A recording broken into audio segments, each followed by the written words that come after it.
À l'accoutumée, tous les premiers dimanches du mois de septembre, le révérend pasteur Oncle Jacob et ses fidèles chrétiens célestes de la paroisse Saint-Samuel Alliance de Jéhovah, 6 Azimvié Sato, donnent gloire à Dieu qui a missionné son éminence révérend prophète pasteur Samuel Bilo Joseph Oshofa. L'édition de cette année a été exceptionnelle car la pose de la première pierre a été chose faite. Cette cathédrale est leur priorité. Très ému, son éminence révérend pasteur Oncle Jacob, dit pasteur Jean, s'est exprimé devant notre caméra. Nous sommes à Wadidja kilomètre support nous mions wayno. Nous ay honle de na jo do agondio et joa. Président paroissial et black accident mon camion plein.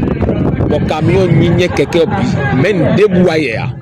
Et y gan donc nous na comme runda komi. Mondo awada ko jewe. Mo mina modo nwado weduwe. Poto comme runda ko.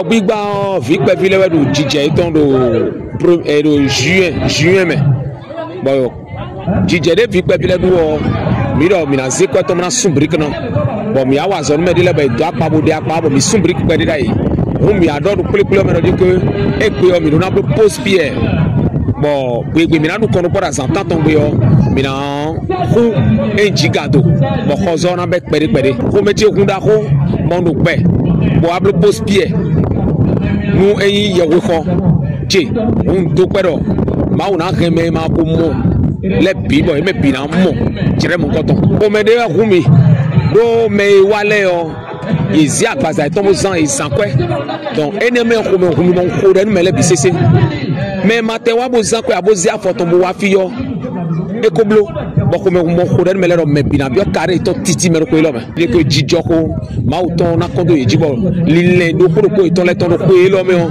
bisese na wa wi wa bo me do vi bawe asuba asiba me do carré manager me azo ba me ra joko ba bina mo me je to me le ali ko na ko me bi bo vie jona be azo me le bina be ko jijoko da ko. En appréciant la fête d'aujourd'hui, le secrétaire général de cette paroisse, Devancier Roland Honkwe, adresse un message fort aux mécènes pour la réalisation effective de ce beau temple. Elles sont merveilleuses parce que chaque année, ça a toujours été de succès et à chaque édition, il y a toujours un de plus dans l'organisation. Comme je le disais tout à l'heure, cette année encore, ça a été une fois de plus de succès. Je ne peux que dire merci à l'Éternel Dieu qui nous a toujours accordé la santé, la bonne d'ailleurs, pour pouvoir faire face à toutes les formes d'organisation pour que la fête soit le succès que nous avons constaté. La pose de première pierre pour la construction de l'église. C'est vrai, nous sommes dans un bâtiment actuel que nous sommes en train de penser rénover, c'est-à-dire construire carrément un autre R+1 à l'image de l'Éternel, parce que l'Éternel, il est grand, il est beau, il est insondable. Donc il faudrait que nous mettons à sa disposition un bâtiment qui puisse vraiment honorer son nom. C'est dans cette optique que nous avons fait la pose de première pierre. Et nous profitons d'ailleurs de cette occasion, invitant tout un chacun de nous, les bonnes volontés, le Bénin, la diaspora, le monde entier, à pouvoir vraiment participer à cette construction. Parce que nous ne sommes pas sans savoir, il n'y a jamais de vain investissement dans la maison de Dieu.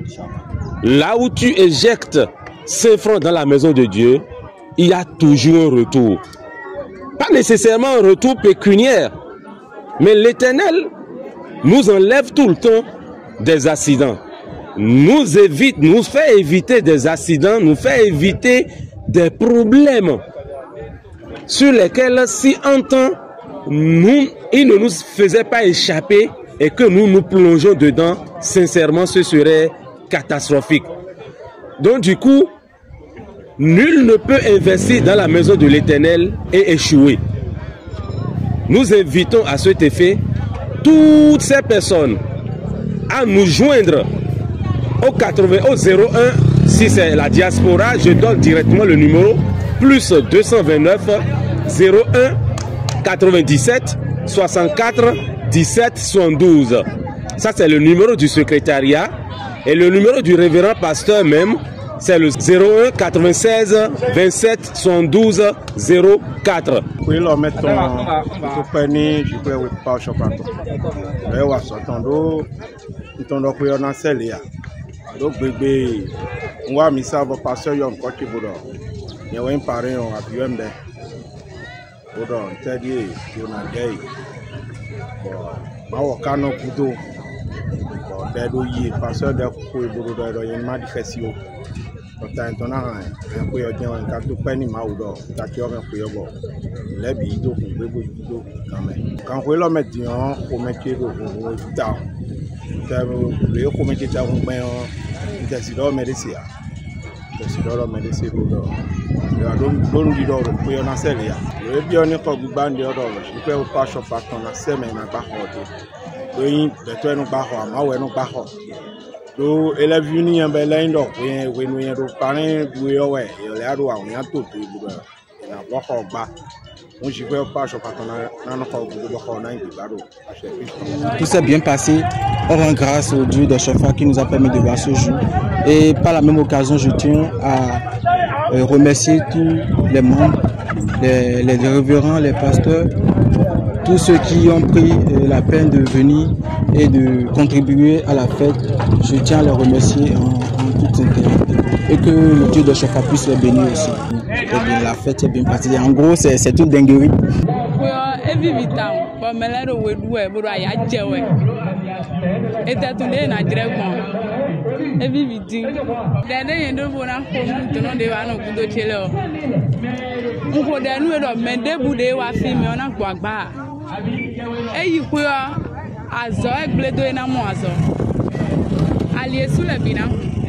Mais on debout à votre faille, biologie, non bien amont.